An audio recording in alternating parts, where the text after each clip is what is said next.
நாமக்கல் மண்டலத்தில் முட்டை உற்பத்தி நாள் ஒன்றுக்கு 30 லட்சம் வரை குறைந்துள்ளதாக பண்ணையாளர்கள் தெரிவித்துள்ளனர். நாமக்கல் மண்டலத்தில் 5 கோடி கோழிகள் வளர்க்கப்பட்டு அதன் மூலம் தினமும் 3.5 கோடி முட்டைகள் உற்பத்தி செய்யப்பட்டு வந்தது. இந்நிலையில் கோழி தீவன விலை உயர்வு காரணமாக பண்ணையாளர்கள் கோழி வளர்ப்பை குறைத்துள்ளனர்.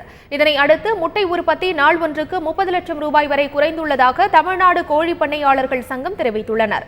கடந்த 2.5 ஆண்டுகளாக முட்டை விலையில் காணப்படும் ஏற்றத்தாழ்வு காரணமாக பண்ணையாளர்களுக்கு ஆண்டுக்கு 50 லட்சம் ரூபாய் வரை இழப்பு ஏற்பட்டுள்ளதாகவும் அவர்கள் கூறியுள்ளனர்.